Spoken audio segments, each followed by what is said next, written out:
de esta ciudad. Qué bueno que se sientan en la iglesia más preciosa. Pues buenas tardes a todos, me encanta verlos a cada uno de ustedes. Y bueno, qué bonito testimonio el de Tania, porque me acuerda mucho cuando nosotros compramos la casa, que ya lo hemos compartido aquí, que fue algo también así, no, esto no nos alcanza. ¿Para qué ni insistimos? Y a ver lo que Dios hizo también. Y Dios va a seguir haciendo milagros así. Si tú lo crees, los vas a seguir, los vas a ver en tu vida. Bueno, muy bien.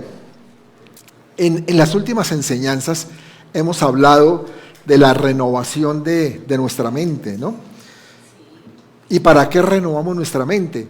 Para poder ser odres nuevos y así recibir el vino nuevo que Dios tiene para nosotros.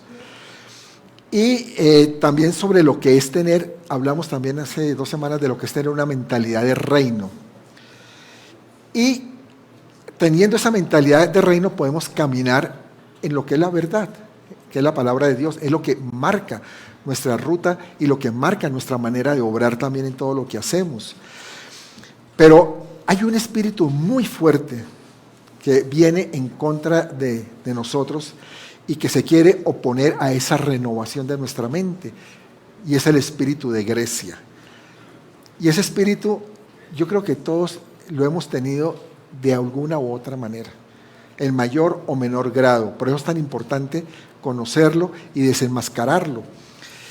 Y cuando hablamos de espíritu de Grecia, lo primero que se nos viene a la mente yo creo que es pues Grecia, el país, ¿no? La nación griega, y también pues lo que es todo lo que significa esta nación a través de la historia, ¿no? Con todos los pensadores, la escuela griega, en tantas cosas, y que los griegos son sinónimo de conocimiento y de sabiduría.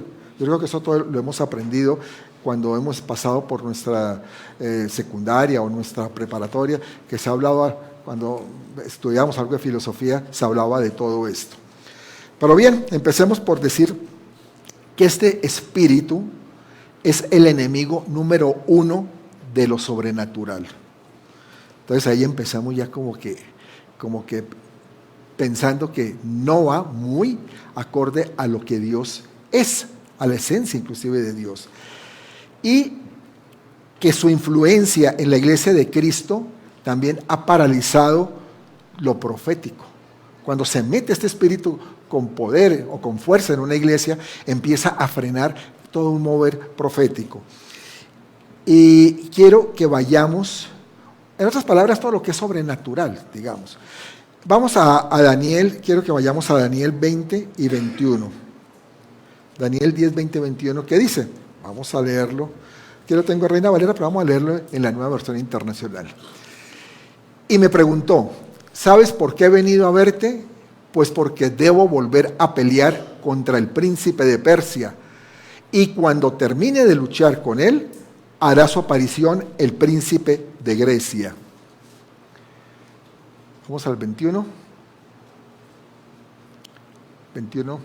Pero antes de eso, te diré lo que está escrito en el libro de la verdad. En mi lucha contra ellos, solo cuento con el apoyo de Miguel, el príncipe de ustedes. Interesante, ¿no? Lo que dice ahí la palabra. Y de pronto a veces ni lo entendemos. ¿Cómo así? ¿Qué es eso? ¿De qué se trata? Lo que pasa es que se trata de una lucha espiritual. El espíritu de Grecia no se puede combatir de otra manera que de una forma espiritual. Y aquí estamos hablando de guerra espiritual. Primero, pues habla la palabra de un príncipe. Cuando habla de príncipe, ¿a qué se refiere? A que hay principados. Hay principados que están sobre la tierra y Satanás es el principal, porque Satanás es el príncipe, ¿no?, de las tinieblas. Entonces es el que se mueve. Satanás no es ningún rey. En eso tenemos que tener cuidado. Es un príncipe. Y un príncipe no tiene reino, tiene principado. Y aquí estamos hablando de principados. Uno, el príncipe de Persia, el principado de Persia, pero dice que luego viene el espíritu de Grecia y que la forma de combatirlos habla de un personaje ahí, que es Miguel. Es decir, como es guerra espiritual, y es a alto nivel, con arcángeles. Ni siquiera habla de ángeles, sino en lo más alto para dar esta batalla. Entonces estamos hablando de un espíritu bastante fuerte. Y es un espíritu que fluye aún desde antes de la fundación del mundo. Es decir, si estamos hablando que fluye desde antes de la fundación del mundo, estamos diciendo que desde antes de que Grecia existiera como nación, pues no existía el mundo, ¿no? Entonces, dirán ustedes, ¿y por qué se llama Grecia? Bueno, Grecia se le puso mucho después, pero ese espíritu se empezó a manifestar desde antes, desde la misma rebeldía de Satanás en el cielo, ¿no? Cuando él se rebela contra Dios y se independiza de él, porque es un espíritu que busca independizarse. Y este mismo espíritu de independencia fue el que engañó a nuestros primeros padres, a Adán y a Eva. Entró ese espíritu en ellos también a través de la manipulación de Satanás y los engañó para que también se independizaran de Dios. Ya muchos siglos después, con la muerte de los apóstoles hacia el año 100, el espíritu de Grecia comenzó a infiltrarse más fuertemente. El mundo griego, hay que entender que dentro de ese ambiente fue que ministraron los primeros apóstoles, pero estaba lleno de filosofías, de una cantidad de formas de pensar. Y hay que entender que los griegos fueron muy amantes de la sabiduría, ellos deseaban mucho el conocimiento. Por eso buscaron ese conocimiento hasta el punto de desarrollar una mente idólatra. Tremendo, ¿no? Cuando nos metemos en demasiado conocimiento, que no es el conocimiento de Dios, terminamos o nos puede llevar fácilmente a una mente idólatra, a idolatrar algo. Ellos, por ejemplo, eran idólatras, adoraban el conocimiento, lo tenían como su Dios, lo amaban, ¿no? Y la palabra filosofía pues salió de Grecia. La palabra filosofía, yo creo que muchos de ustedes saben qué significa, es el amor por el conocimiento o por la sabiduría. ¿Vamos bien? ¿Estamos entendiendo?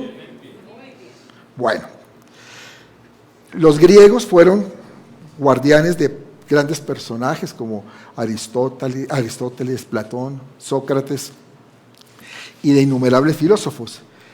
Ellos en sus conversaciones o en sus charlas tenían muchas controversias o disputas, porque cada uno trataba de defender su punto de vista. Gente que se llenaba de tanto conocimiento y entonces en sus reuniones discutían bastante, ¿no? ¿A qué se les asemeja? A los políticos, ¿no? Los políticos pelean por su ideal, ¿no?, político y se crean unas disputas tremendas. Yo no he visto casi nunca, no sé si ustedes lo han visto, pero un político que diga, tiene razón, creo que sí es por ahí. No, se mantienen en una posición y discuten y alegan y pueda que le estén ganando la batalla, pero nunca da su brazo a torcer.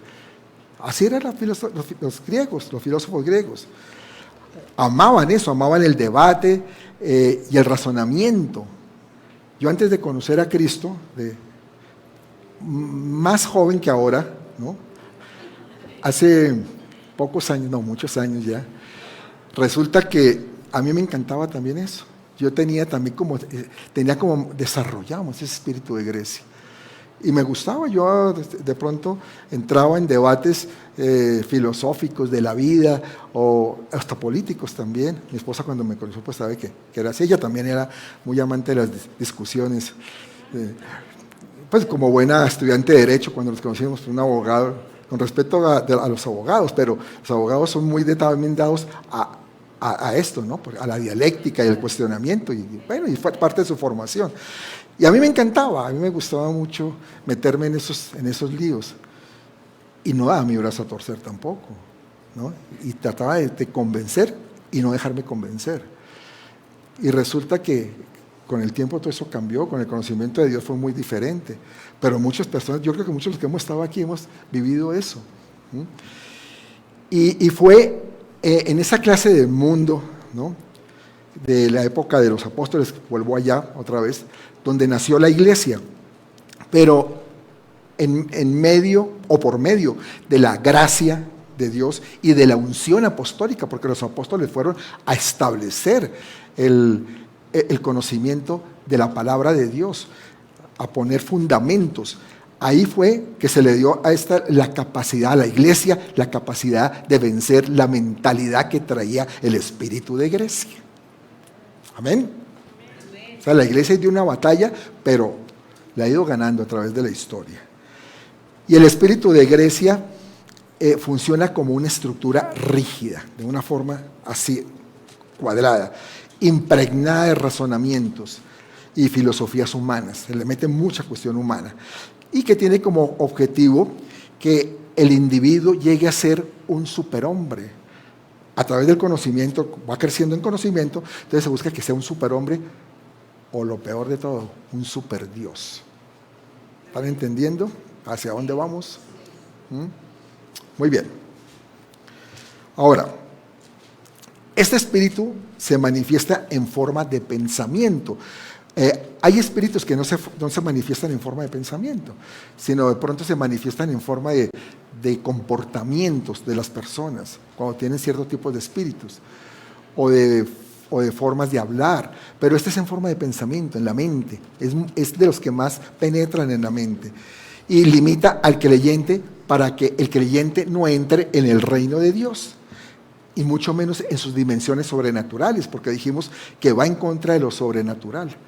Entonces limita el pensamiento para que el creyente no entre. Y por eso es que hay muchas iglesias que no se mueven en lo sobrenatural, porque están muy influenciados por el espíritu de Grecia. Y cuando se les habla de milagros o cosas de esas, dicen, no es tanto por ahí. Y se están perdiendo de la esencia o del fundamento de lo que Dios quiere para la vida de cada uno de nosotros. Y para ese tiempo, el tiempo de los apóstoles, el mundo estaba controlado políticamente por los romanos, pero influenciados por la cultura griega. Es que la cultura griega ha permeado mucho el mundo. Una nación tan pequeña, pero mire todo lo que ha ocasionado a través de los siglos. Y fue una de las mayores fortalezas de oposición al cristianismo. Lo que son los espíritus de intelectualismo y de racionalismo impidieron que muchos pudieran creer que Cristo había resucitado. ¿Cómo fue a resucitar? Eso no es posible. Si está muerto, está muerto. Eso no puede darse por esto, porque en la vida, y empiezan los razonamientos, ¿no? Entonces impedían creer que Cristo se había levantado entre los muertos. Y las universidades de la época estaban llenas de este espíritu. Sin embargo, todos esos espíritus del intelectualismo, racionalismo, orgullo, debate y mente idólatra, que también hablamos, son también espíritus gobernantes aún hoy en día en muchos sistemas actuales. Todavía siguen influenciando con mucha fuerza. En la educación, por ejemplo, el sistema educativo está muy permeado por el espíritu de Grecia. Y a los apóstoles les tocó una batalla muy dura, confrontar todos estos espíritus. Y a nosotros, hoy en día, también nos toca confrontarlo. Y lo vivimos, porque a veces con nuestros hijos en las escuelas quieren meterle cosas que van en contra de lo que Dios dice, pero lo hablan como si fuera sabiduría. Y uno tiene que entrar a confrontar ese tipo de situaciones, o de opiniones, o de pensamientos. ¿No les ha pasado? Sí, claro. Porque empiezan a meter lógica, exactamente, a todas las cosas. Y lo sobrenatural, ¿qué lógica puede tener? Ninguna, ¿cierto? Bueno, hay unas figuras también que se manifestaron en lo que es todo Grecia, que son los dioses griegos, ¿no? Y en particular tres diosas que fueron Atenea, Sofía y Diana. Eso forman como la estructura principal que sostiene estas líneas de pensamiento. Atenea es la diosa griega que odia todo lo apostólico, lo profético y lo sobrenatural. Se puede decir que es como una Jezabel, ¿sí? Eso es Atenea. Y simboliza la razón y la sabiduría para los griegos. Sofía es la diosa de la sabiduría, por eso la palabra filosofía, ¿no? Amante de la sabiduría, y del amor al conocimiento sobre todas las cosas. Y Diana es la diosa religiosa, también conocida como la reina del cielo. Entonces se dan cuenta cómo va estructurándose todo esto. Pero vamos a la palabra de Dios. ¿Qué dice la palabra de Dios? La palabra de Dios en 2 Corintios 10:5 dice algo que hemos hablado muchas veces, un versículo que hemos hablado mucho que dice: derribando argumentos y toda altivez que se levanta contra el conocimiento de Dios y llevando cautivo todo pensamiento. ¿A quién? A la obediencia de Cristo. A la obediencia de Cristo. Uy, hoy me la dieron heladita. Entonces, una de las traducciones, otra traducción dice: nosotros derribamos sofismos y toda cabeza orgullosa que se levante contra el conocimiento de Dios. Sofismos. ¿Qué es sofismo? Los sofistas fueron filósofos griegos que se especializaban en la retórica, y eso es como la argumentación, una argumentación dialéctica en un orden, pero se especializaban en eso. Ahí sí se asemejan mucho los abogados, con el perdón de mi esposa, pero ellos se especializan. ¿Quién más? Yubila también es abogada. ¿A quién más abogados hay? No está Fanny, ¿no? Pero no está hoy. ¿Hay más abogados aquí? Claudia que salió, pero realmente es una forma de escuela, ¿no? Es una escuela, indudablemente. Y un abogado tiene que especializarse también en la retórica. Imagínense, en un estrado judicial, pues tiene que tener muy buena dicción y todo lo que tiene es argumentación, ¿no? Eso no es malo, porque es una metodología de trabajo. Lo malo es volverlo a eso el estilo de vida, porque eso lo lleva a idolatrar ese tipo de cosas, ¿ya? Para que me entiendan, porque parece que es bueno o es malo, al fin de cuentas, ¿qué es? Entonces, esos sofistas eran maestros, filósofos y profesionales que elaboraban argumentos complicados. Yo me acuerdo un compañero de mi esposa, abogado, que decía: mire, allá se le dice el abogado en Colombia, doctora Clarita, vea, si usted está perdiendo un caso, enrédelo. Sí, eso enrédelo y lo verá que lo gana, ¿no? Filosofía del mundo, ¿no? Totalmente. Pero se dan cuenta, eso es, con una cantidad de argumentos complicados que se le pueda meter, pueden enredar todo un caso y una situación. Bueno, entonces ya dijimos, los griegos buscaban sabiduría, pero en contraposición, estábamos hablando de la época de los apóstoles, estaba también muy metido, pues estaban en Israel, estaban los judíos, y los judíos buscaban, señales, manifestaciones. Unos sabiduría, otros señales. Y lo dice la palabra, 1 Corintios 1:22 dice: porque los judíos piden señales y los griegos buscan sabiduría. Aquí dice, y los que no son judíos en esta traducción. En la Reina Valera dice los griegos buscan sabiduría. El sofismo como tal, cuando a veces utilizamos la palabra sofismo, ¿a qué nos referimos también? Como engaño, ¿no? Ay, no saca con esos sofismos. Es como engaño. Y es que es un engaño del mismo diablo, ¿no? Porque hay personas que tienen mucha elocuencia y hablan muy bien, argumentan demasiado bien, pero eso ayuda para que engañen a la gente. Verbo y gracia, los políticos. Los políticos son expertos en esto. Y muchos son muy elocuentes. Yo me acuerdo en Colombia hubo uno que inclusive estuvo sonando para ser presidente de la República, un político que tenía unos discursos impresionantes. Eso era tremendo, su oratoria, y todo el mundo como que lo exaltaba por eso, hace años. Y resultó que era un engañador, porque estuvo metido con Pablo Escobar.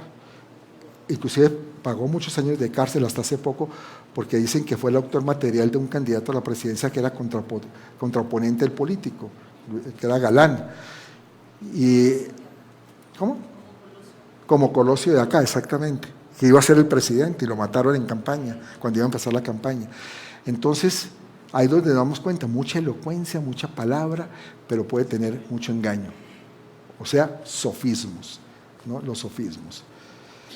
Pero bien, los griegos inundaron con esta filosofía a todo el mundo, porque inclusive tiempo después pues ya llegó a Estados Unidos, a Europa, porque la finalidad de este espíritu ha sido gobernar el mundo. Ese ha sido el fin. Por eso es tan delicado el espíritu de Grecia. Por eso la iglesia tiene que conocerlo y la iglesia tiene que desenmascararlo. Amén. Démosle un aplauso al Señor porque los veo como muy quietos ahí. Sacudámonos un poquito. Bueno, vamos a conocerlo mejor, ¿les parece? Vamos a ver algunas características de este espíritu.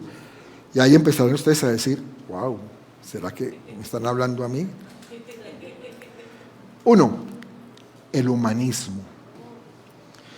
Esta filosofía del humanismo comenzó con otro filósofo griego, Heráclito.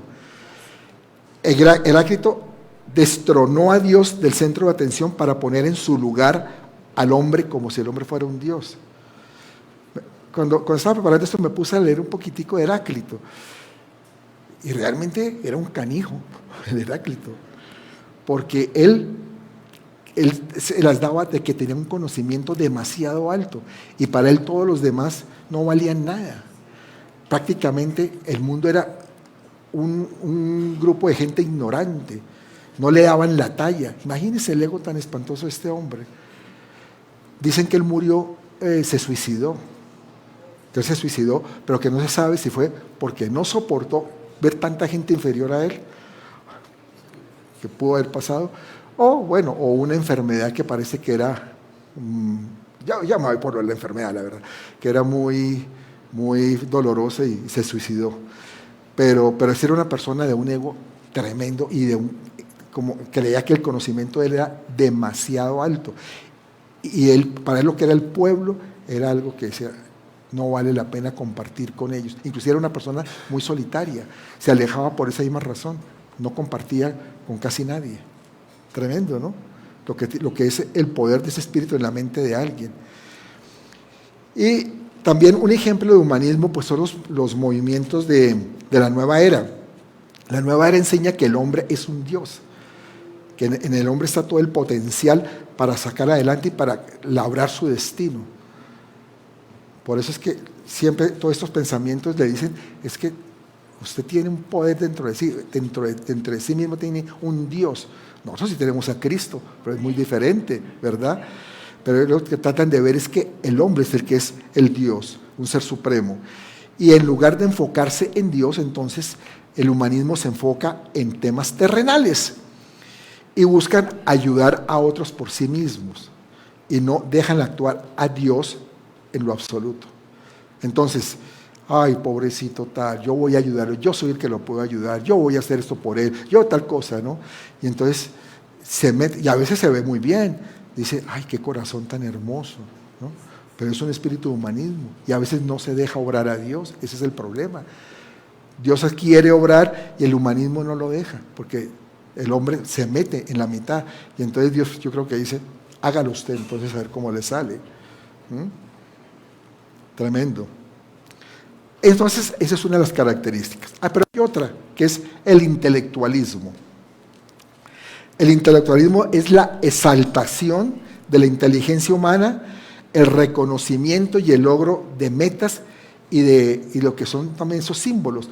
¿Cuáles son esos símbolos? Los títulos, los diplomas, las riquezas también, ¿no? Es que este hombre mire todo lo que ha alcanzado, mire cómo sus negocios han crecido. Entonces exaltan, es que es una persona muy inteligente y exaltan el intelectualismo también. Y según esta línea de pensamiento, lo más importante entonces, ¿qué es? Pues alcanzar títulos y estar estudiando para llegar a obtener más cosas, más reconocimiento humano, más riquezas también, por encima de Dios y de cualquier otra cosa. ¿Alguno les ha pasado? No me digan.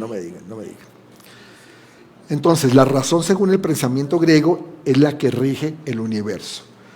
Y la meta es desarrollar el hombre intelectualmente y de esa manera llevarlo a ser un Dios por sí mismo. Por todos lados, ¿se dan cuenta? Por todos lados quieren llevar al hombre a que sea Dios. Porque el diablo sabe que esa es su perdición. Cuando el hombre quiere ser como Dios, esa es su perdición. Hasta ahí llegó. Y nosotros debemos más bien rendirnos a, a lo que Dios nos está dando. ¿Qué es lo que nos da Dios? Dios nos da una unción, Dios nos da un poder, pero el poder es de Él, ¿no? A eso es que debemos rendirnos. Y el intelectualismo sigue siendo siendo un pensamiento de las culturas occidentales, como Rusia, Europa, entre otros. Se mueve mucho en el intelectualismo. Pero lo grave también de esto es que resiste lo sobrenatural. El intelectualismo resiste lo que es sobrenatural, que es de Dios. Y una de las razones por las cuales muchos ministros y creyentes no se mueven en lo sobrenatural es porque están influenciados por el espíritu de Grecia, ya lo comentamos. Y ese es el punto más importante que quiero explicarte con las siguientes características. Mira, el intelectualismo niega todo aquello que no se puede explicar. Si no hay una explicación lógica, eso no es real. Entonces, los milagros, ¿quién aquí me puede explicar los milagros? Dicen yo, pues porque Dios obró, claro que Dios obra, pero ¿por qué obró así? ¿Cómo lo hizo? ¿De qué manera? Una persona que tenía un problema de diabetes y de un momento a otro Dios le dijo, no va más, esa diabetes sale, y quedó perfectamente sano.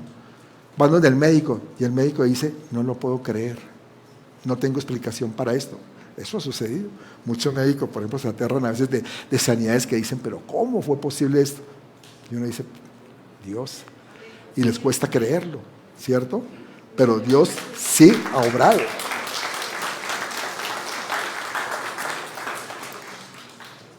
Entonces, niega todo aquello que no se puede explicar, desestimando y aboliendo claramente el concepto de vivir por fe. ¿No? Porque es que la fe no se puede explicar por un método científico, o sí. Científicamente podemos explicar cómo es la fe, cómo es que obra la fe. No, la fe simplemente dice cree y vas a ver. Y la palabra de Dios, ¿qué nos dice? Nos manda a vivir por fe y no por vista. Entonces, ¿cómo no se va a oponer a este espíritu? Pues por completo. Por eso es que rechazan tanto a las personas que tienen el conocimiento de la palabra. Lo rechazan. Y mucho intelectual dice, eso es para gente ignorante. Ponerse a leer la Biblia, eso es para gente ignorante.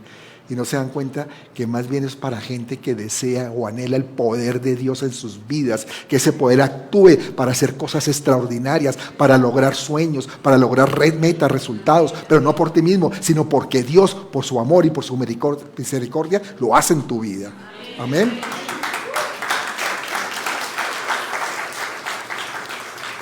Es por fe y no por vista, mis amados. También el intelectualismo niega la existencia de los demonios. Los demonios no existen. Eso es para gente bruta e ignorante, ¿no? Y entonces, cuando la gente no cree, ¿qué pasa?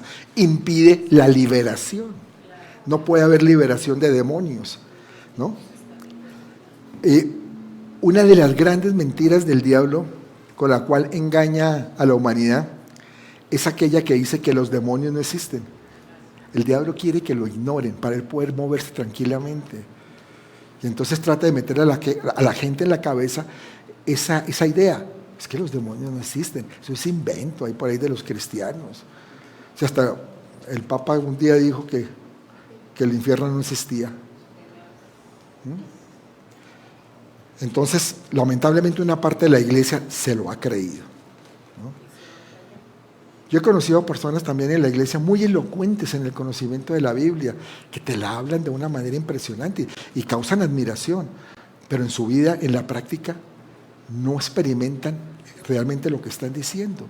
No se les ve el fruto, no se les ve las manifestaciones del poder del Espíritu Santo. ¿Qué es lo que está pasando? Que se está metiendo, llenando de intelectualismo, pero realmente no de revelación en su vida de la palabra de Dios.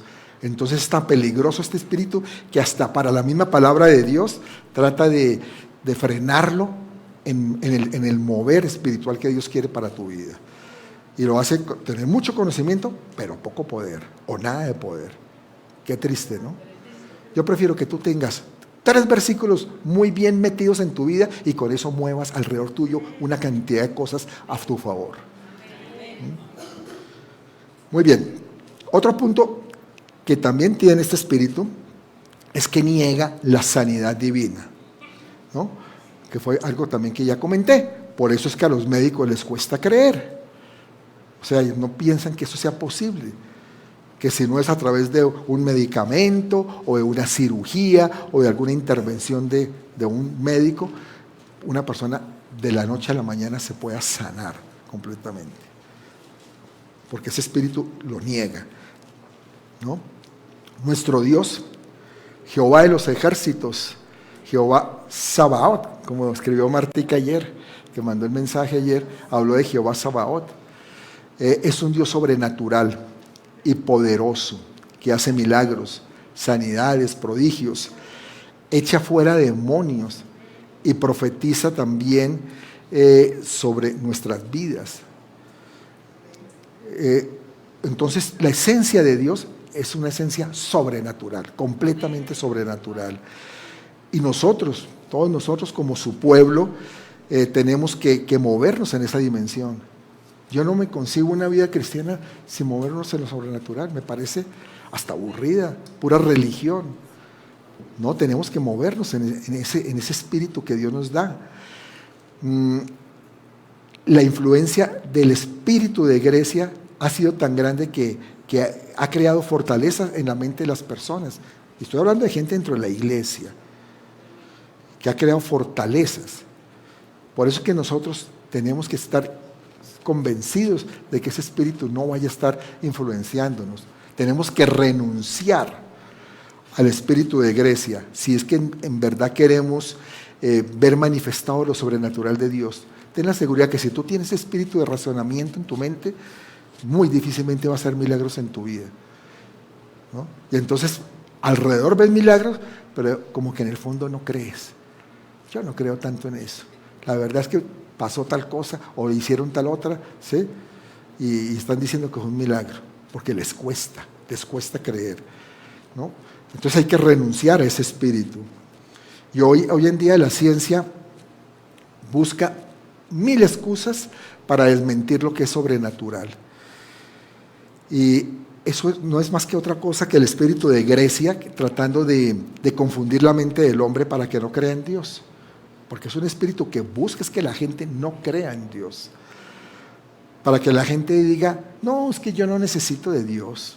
¿Yo para qué? Yo por mí mismo me defiendo. Yo soy un Dios, ¿no? Una vez le preguntamos a la esposa de un amigo, y le dije, bueno, ¿y cómo es que tu esposo no cree en Dios? ¿Por qué no cree en Dios? No, es que él no cree en Dios. ¿Y entonces en qué cree? En sí mismo. Él cree en sus capacidades, en lo que él puede hacer, en sus estudios. Qué espíritu de Grecia tan violento que tenía, ¿no? Pero así hay mucha gente, y gente que conocemos, les aseguro, piensan así. Otra característica es que este espíritu también descarta los dones del Espíritu Santo. Y mucho creyente no fluye en los dones del Espíritu Santo precisamente porque no, en el fondo no creen. Hablan de ellos, hablan de los dones, ¿no? Pero no creen. Dicen, no, es que el Espíritu Santo, discernimiento de espíritu, el don de ciencia, el don de sanidad y milagro, pero en el fondo no creen y por eso no los ven en su vida. No los ven que se manifiestan. También hacen que se humanice la palabra de Dios, lo llevan a otros terrenos. El espíritu de Grecia dice que la palabra de Dios es como la palabra de un hombre cualquiera. Al fin de cuentas le dicen, pues, ¿no fue escrita por hombres? Está escrita por hombres, porque no pueden entender que fue escrita por hombres inspirados por Dios para llevar esa escritura. Que ahí es donde está la diferencia. Se quedan como en la mitad, escrita por hombres. La mentalidad hebrea es que Dios es un Dios sobrenatural, que Dios es Dios y no un hombre para ser explicado. Y esa fue la mentalidad que Jesús trajo. Jesús vino con esa mentalidad. Él vino y demostró lo sobrenatural. Él por eso hizo milagros, hizo muchas demostraciones para que la gente viera el poder de Dios. Y esa es la mentalidad que nosotros tenemos que tener. La mentalidad que trajo Cristo cuando fundó su iglesia. El espíritu de Grecia también tiene otra característica, que esa es muy delicada. Promueve el amor por la belleza y lo estético. ¡Uy, pastor! Entonces, ¿qué? ¿No me puedo hacer la lipo que estaba pensando? Un poquito de grasita, pastor, de aquí. ¿Qué tiene de malo? No, yo no. Mire, no podemos ser extremos. Yo no hablo de cosas extremas. Lo que pasa es que es cuando hablamos de un exagerado, ¿no? Interés por la belleza, porque terminan también en idolatría, ¿no? A veces hay gente que adora más la belleza que a Dios, ¿no? Y este espíritu se podía ver en ese entonces en lo que era la arquitectura, la escultura y otras cosas, ¿no? Y ese amor por la belleza también hace que promuevan el amor y la adoración por el cuerpo físico, naturalmente. Y exaltaron de tal manera el cuerpo físico que se convirtió en un objeto ya de pasión y de lujuria, de lascivia. Y esto lo podemos ver hoy en día, ¿no? Indudablemente, tanta gente obsesionada por la dieta, por el deporte. Hay gente que es fanática de estar haciendo ejercicio, que un día que no hace ejercicio se desespera. Eso no está bien. Qué bueno hacer ejercicio, pero no podemos llevar a esos extremos. Gente también enferma con anorexia, con bulimia, obsesionados con la cirugía estética. ¿No han visto personas obsesionadas que se hizo la lipo y luego, no, tengo aquí la nariz como esta cosita, me voy a hacer esto? Y después de unos meses, ahora me voy a hacer aquí en la pierna, no sé qué, y viven en eso. No me acuerdo cómo fue la persona que ya le dijo el médico, sabe que yo no lo puedo hacer más, ya es demasiado, ya está poniéndose en riesgo su vida, ¿no? Que llevaba como 30, ¿no? Eso es impresionante, porque es una obsesión, se vuelve una obsesión. Y por eso era que también muchos de estos filósofos griegos, fíjese, por esa obsesión por la belleza y por lo físico, eran homosexuales. Porque terminan adorando tanto su cuerpo. Si yo soy hombre, adoro mi cuerpo de hombre, que empiezo a adorar cuerpos de otros hombres. Qué cosa tan impresionante. Pero mire todo lo que lleva a esto. Y ese pensamiento hoy sí lo promueve la agenda homosexual, precisamente. En la agenda homosexual, alguna vez algunos se lo leí, en la agenda homosexual habla precisamente de que los hombres deben estar teniendo otros hombres, porque al fin de cuentas el hombre es el que es superior. Y hablan de la escuela griega, precisamente, lo dice, que esa era la escuela griega, la escuela del conocimiento, esa es la verdad, ¿no? Y la mujer es inferior, lo dicen. Qué cosa tan terrible. Pero qué equivocados, ¿no? Porque para Dios no hay acepción de personas, porque Dios nos ama igual a hombres y mujeres y nos da un lugar especial también a su lado.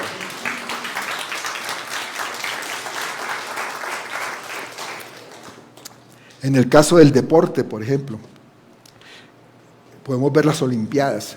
¿Dónde empezaron las Olimpiadas? En Grecia. Pero realmente lo que estaba detrás de las Olimpiadas era la competencia, que hubiera competencia. Porque el espíritu de Grecia también es un espíritu de competencia, donde es importante ser el mejor a cualquier precio. No importa lo que sea, pero tengo que ser el mejor, valga lo que valga. Y estas actitudes también se han metido en la iglesia, lamentablemente. A veces queremos ser los mejores sin importar a quién pisemos sobre quién pasemos por delante. Y no nos importa a veces si tenemos que traicionar y comprometer inclusive principios que están en la palabra de Dios para obtener un fin determinado, algo que decíamos. Yo quiero llegar allá, quiero tener esta posición, y entonces pisotear que sea. Y eso no está bien. Eso también es escuela griega. El espíritu de Grecia es el que también da origen al show, al teatro y a las máscaras. ¿Saben qué significa la palabra actor en griego? Es la palabra hipócrita. Ahora, todo esto es con beneficio bueno, que dice, todos los actores son hipócritas. No. Un actor lo que pasa es que representa un personaje, pero estamos hablando de la esencia de dónde viene, ¿no? Y Pedro, el apóstol Pedro, se sometió también a este espíritu por un momento, porque él actuaba de una forma con los judíos y de otra con los gentiles, ¿sí? Y Pablo llegó y lo confrontó con eso. Pablo se le fue de frente y le dijo lo que está en Gálatas 2, 11, 14. Vamos a verlo. Gálatas 2, 11, 14. Le dijo, pues bien, cuando Cefas fue a Antioquía, o sea Pedro, cuando Cefas fue a Antioquía, le eché en cara su comportamiento condenable. Antes que llegaran algunos de parte de Santiago, él solía comer con los no judíos. O sea, mientras que no llegara un judío, venga, yo estoy aquí con los gentiles, ¿no? Y aquí me voy a hacer el agradable con ellos, aunque se sentía incómodo.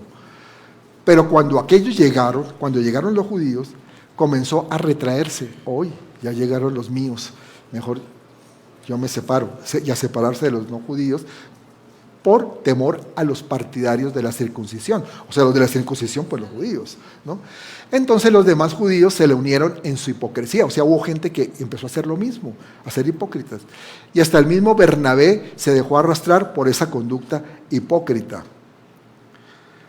Cuando vi, dice Pablo, que no actuaban rectamente, es increíble. Yo me admiro de Pablo, una persona que fue de los judíos más judíos, perseguidor de cristianos, y tener esa transformación en su mente tan tremenda de parte de Dios para llegar a decir esto, ¿no? Condenar eso. Dice, cuando vi que no actuaban rectamente como corresponde a la verdad del Evangelio, le dije a Pedro delante de todos, si tú, que eres judío, vives como si no lo fueras, ¿por qué obligas a los no judíos a practicar el judaísmo? ¿Ah? Como lo que dice, a esto sí les exige, porque está llevando a los gentiles a que sean como los judíos. Eso es lo que quería Pedro, llevarlos a que fueran como judíos. Estaba judaizando la iglesia. Cosa peligrosa y que ocurre hoy en día, iglesias que se judaizan. Ahí está la palabra para que diga que eso no es bueno, ¿no? Y se lo dijo. Entonces el problema no es en sí la ignorancia, sino que personas o familiares cercanos lo pueden presionar a uno a hacer cosas que no están en la voluntad de Dios. Y entonces terminas actuando como si no tuvieras a Dios en tu vida, ¿no? Porque terminas agradando más a los hombres que a Dios. Porque es que la presión es más fuerte, ¿no? La presión es más fuerte que la convicción. A no ser que tú estés ya totalmente arraigado en la palabra, que diga, yo sé quién es mi Dios y va por encima de todo. Pero normalmente eso cuesta tiempo. Y la convicción a veces se cede ante la presión del entorno donde nos movemos. Ay. Estoy tirando mucha piedra, ¿está duro? ¿Les ha pasado? O solo algunos poquitos, me incluyo, nos pudo haber pasado, ¿no? Entonces, a eso le estaba sucediendo a Pedro. Tenía una presión tenía que meterse con los gentiles porque era como un compromiso, ¿no?, que había establecido él, pero no quería soltarse bien de las raíces judías. Y entonces la presión lo llevaba a hacer cosas hipócritas, ¿sí? Pero ¿qué fue lo bueno? Que Pedro reconoció su error. Pedro se arrepintió y él dio un giro. Y pocos son los líderes que hoy en día reconocen y confiesan sus errores como lo hizo Pedro. Y miren, la máscara, estábamos hablando de máscaras también, la máscara se usaba para imitar a otra persona, ¿no? Es como la doble personalidad. Entonces, oiga, fíjese que inclusive hay actores que se han compenetrado tanto en ese papel de otra persona que terminan creyéndose que es esa persona. Me acordé también del caso de Colombia de un actor que interpretó a Simón Bolívar. Es una serie muy buena. Bolívar, el hombre de las dificultades, se llamaba.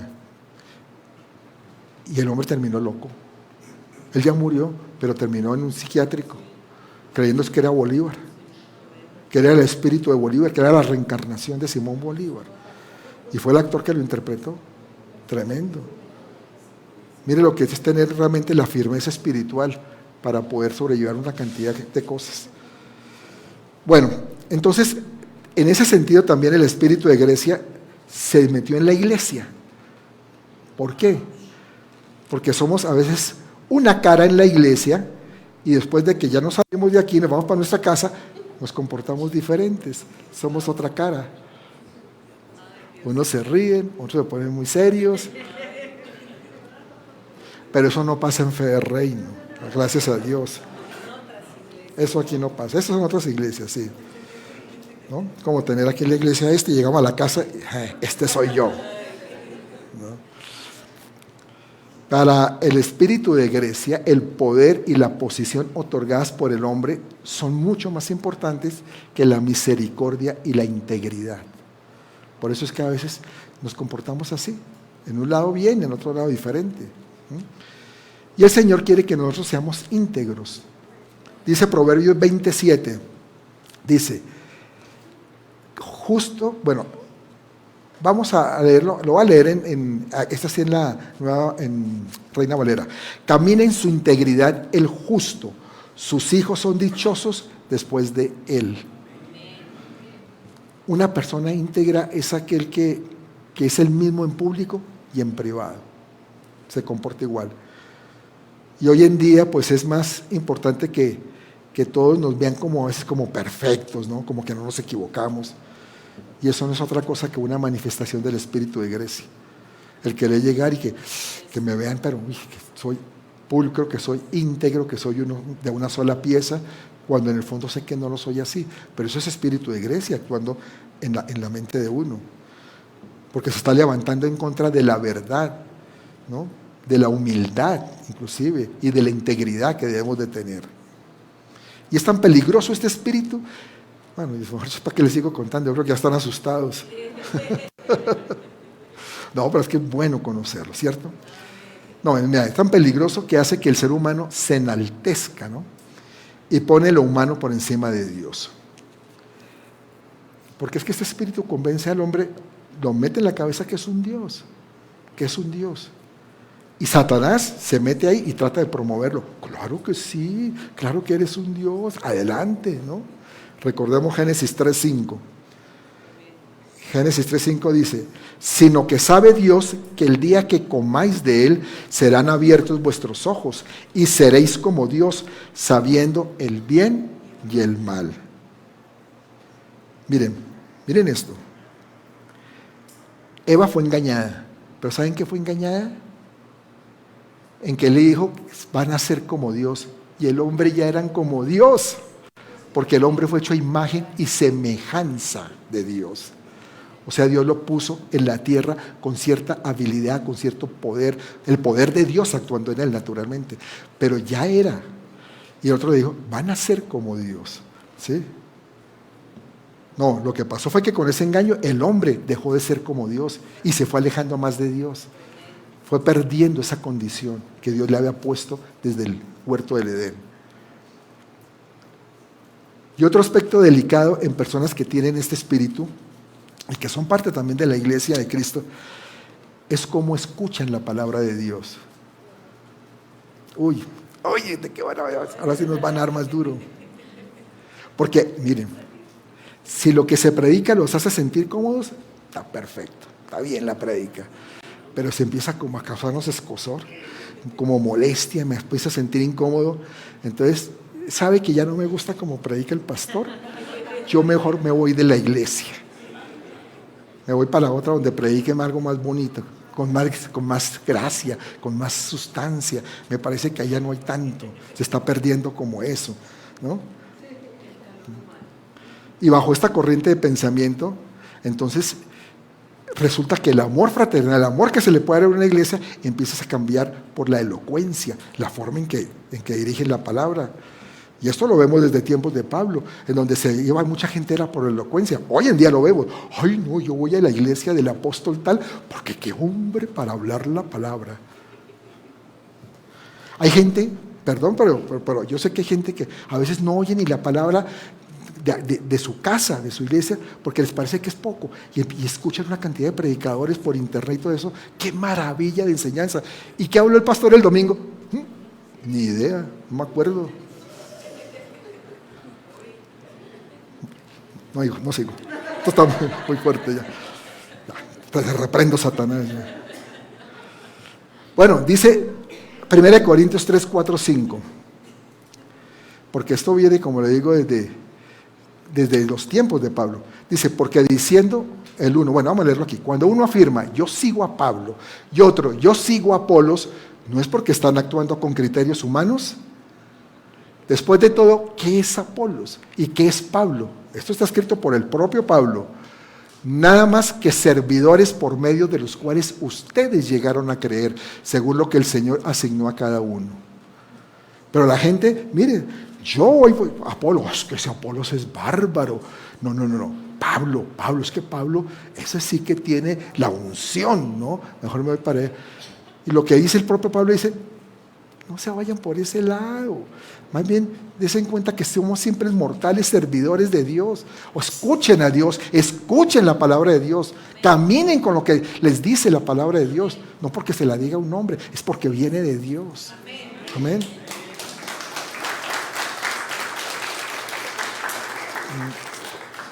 Y desafortunadamente el espíritu de Grecia ha cambiado el amor por el que hable más bonito. Y eso es peligroso porque hoy en día la iglesia tiende a secularizarse, a ser secular, con todas las ideologías del espíritu de Grecia. Y eso es evidente en todo el mundo. Por eso es que el poder apostólico es tan importante para volver a buscar la unidad, lo fundamental. ¿Sí? En la iglesia este espíritu se mete haciendo que líderes busquen de pronto fama o que busquen la posición. Es decir, que la gente los vea. Y muchas iglesias lamentablemente se han convertido en un club social por eso. La gente va es como porque tiene amigos y porque hay amigos que lo reconocen aún y tal cosa. Y si uno es el líder, qué bueno, porque me siguen, o sea, me honran, ¿no? Pero eso no puede ser la iglesia. Eso no. La iglesia es para una manifestación del amor de Dios, de humildad, de sencillez. Un lugar donde venimos a buscar la presencia de Dios. Y a mí a veces me da tristeza también con los jóvenes, sobre todo jóvenes en otras iglesias, donde están los tratan de sostener a través de actividades que son deportivas de pronto, que no es malo, qué bueno, pero como que los enfocan mucho en eso, o en cualquier otra cosa, pero no les enseña la palabra como tal, no les hablan de ese Dios sobrenatural, y entonces nunca van a ver milagros en su vida, ¿no?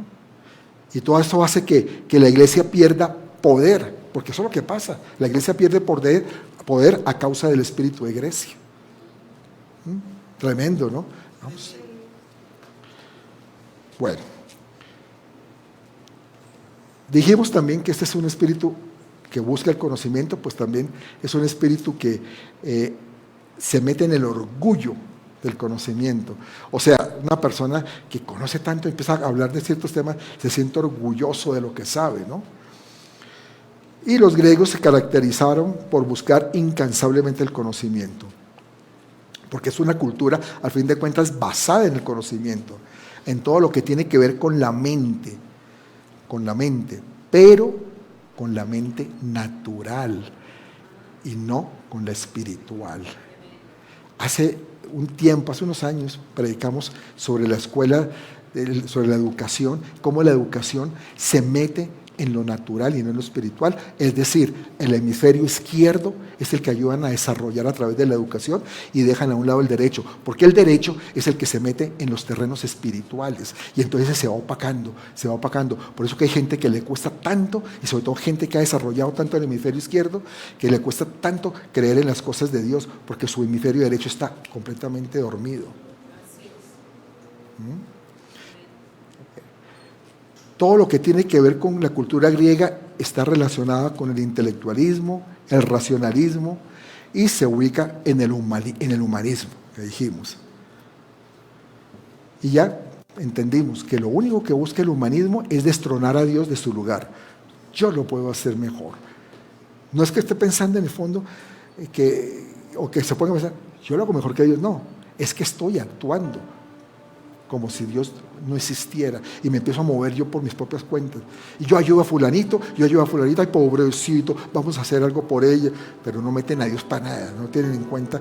Porque fíjate, hay veces que Dios está haciendo un trato en una persona y nosotros pretendemos interrumpir el trato de Dios porque hay que ayudarlo. Hay que tener discernimiento, mis amados. Discernimiento muchas veces en ciertas cosas. Al quitar a Dios del centro de atención es un peligro, porque se pone en lugar al hombre como si fuera un Dios. Y es un espíritu también que domina todo lo que tiene que ver con la razón. Ahora, vuelvo y digo, eso no significa que la razón y el conocimiento sean malos. No son malos. Pero el conocimiento sin el espíritu es lo que es malo, porque mata. No lo digo yo, lo dice la palabra de Dios, vamos a verlo. 2 Corintios 3:6. Dice, Él nos ha capacitado para ser servidores de un nuevo pacto, no el de la letra, sino el del espíritu, porque la letra mata, pero el espíritu da vida. En la Reina Valera dice, mas el espíritu vivifica. Fíjese, la letra sin el espíritu, o sea, el conocimiento sin el espíritu, te puede matar. Primero espiritualmente, porque dice la palabra de Dios que muertos, antes estábamos muertos en nuestros delitos y pecados, es decir, muertos espiritualmente, pero con mucho conocimiento de cosas, mucha letra. Pero no, yo quiero que me entiendan, yo no estoy hablando de que no vayan entonces a la universidad porque el conocimiento es pecado. No, no es eso. Hay que prepararnos, hay que estudiar, eso está bien. Pero ante todo, lo que yo quiero es que entendamos que el separarnos del dador del conocimiento, eso es lo que nos tiene fritos. Porque el dador del conocimiento es Dios. Es decir, vamos a prepararnos, pero siempre diciéndole la gloria es de Dios. Él es el que ha creado todas las cosas. Es el creador de los cielos y de la tierra. Por eso capacitémonos, pero capacitémonos para la gloria de Dios. Ahora, para ir terminando, la pregunta es, bueno, ya entendimos qué es este espíritu, cómo se mueve, cuáles son sus características y cómo podemos ser libres de ese espíritu. ¿Cómo puedo yo ser libre del espíritu de Grecia? Pues, en primer lugar, tienes que renunciar a toda fortaleza de ese espíritu en nuestra mente. Recordemos, toda fortaleza que se levanta contra el conocimiento de Dios, dice la palabra. Derribando fortalezas. Tienes que derribarlo, pero tienes que estar convencido de que lo tienes. Decir, sí, yo sí he obrado así, yo sí he actuado de esta manera y quiero derribar ese conocimiento o esa fortaleza, mejor, que hay en mí. Porque hay un sinnúmero de creyentes, de líderes, de ministros, incluso atados por ese espíritu. ¿Y qué pasa? Que sus vidas se vuelven secas. No pueden andar en lo sobrenatural. Por eso es que toca llegar a un momento y decir, hasta aquí llego y yo quiero ser renovado, que mi mente sea renovado y quiero para eso renunciar a toda fortaleza. Y en segundo lugar, para ser libres debemos hacer guerra contra este espíritu, con el poder de Dios, naturalmente. Y una de las maneras de hacer guerra contra este espíritu es precisamente demostrando lo sobrenatural. Cuando tú dices, me voy a meter en eso, voy a creer, y voy a creer en mi milagro, y voy a orar por mi milagro, voy a ayunar, pero va a venir mi milagro. Y viene tu milagro, y entonces ese espíritu se va. Se va. Lo sobrenatural erradica ese espíritu de las iglesias. Y la unción apostólica, ya lo dije, juega un papel muy importante, ya que una de las manifestaciones de esta unción es la demostración de lo sobrenatural, precisamente. Y entonces podemos empezar a ver milagros, sanidades, prodigios, profecía inclusive, entre otras cosas. Y una de las manifestaciones de la unción apostólica es la demostración de lo sobrenatural. Por eso es que nosotros también aquí queremos siempre dar testimonios. Porque los testimonios no es porque era muy bonito y logré esto, o Dios me sanó de esto, o Dios me liberó de esto. No, es porque están diciendo, Dios y su poder se manifestó en mi vida. ¿De qué otra manera me bajan la mitad de la renta de una casa? Una casa con un cierto costo alto, que diga que me bajen hasta la mitad. Racionalmente no es posible, sobrenaturalmente sí, que para Dios no le cuesta.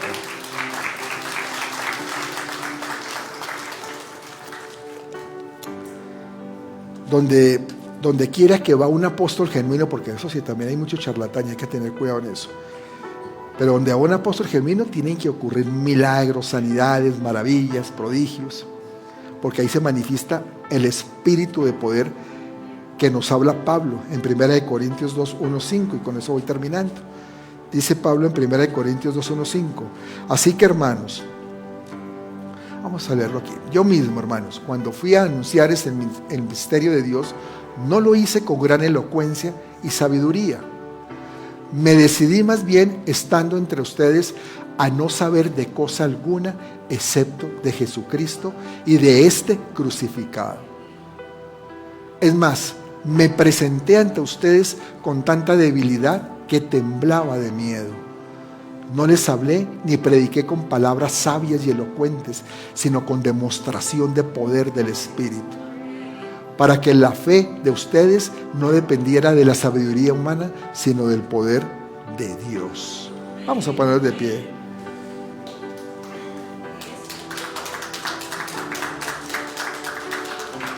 Mis amados, es con demostración del Espíritu, no es con sabiduría de hombre. Y Pablo lo comprendió muy bien. Y por eso lo plasmó. Claro, Dios quería que lo plasmara. Es su palabra, al fin de cuentas. Pero Él quería que nosotros entendiéramos esto. Porque el enemigo va contra tu mente, entiéndelo. Va contra tu mente para que no creas. Y al no creer, no vas a ver los resultados que Dios quiere que obtengas en tu vida. Pero cuando ya lo entiendes y lo crees, dice, es el poder de Dios que está sobre mí, que yo sé que va a actuar sobre mí, que yo sé que no me va a dejar. Por eso, como Pablo, tenemos que despojarnos de ese espíritu tan dañino. Y más bien que como decía él, que nuestra mente prime el Señor Jesucristo. Que no se trata de hablar cosas de sabiduría y de elocuencia, no, se trata es de hablar de Cristo y su cruz. De eso se trata. Ahí está todo el poder de nuestra vida. Ahí, solamente ahí, en Jesús y en la cruz. Que Él siempre sea nuestra inspiración. Que podamos ser obedientes a su palabra. Y cuando obedecemos esa palabra, vamos a ver siempre un Dios maravilloso, un Dios amoroso, un Dios poderoso que sigue obrando en nuestras vidas. Que donde tú vayas y que entiendas que Él va contigo, va a estar obrando en ti. Pero tú tienes que tenerlo claro. Es que yo a veces no sé cómo hablar. Me gustaría compartir la palabra a alguien, pero yo no tengo elocuencia, no tengo forma de cómo decirlo, no, me cuesta. No es con sabiduría, no te preocupes, es con el poder de Dios.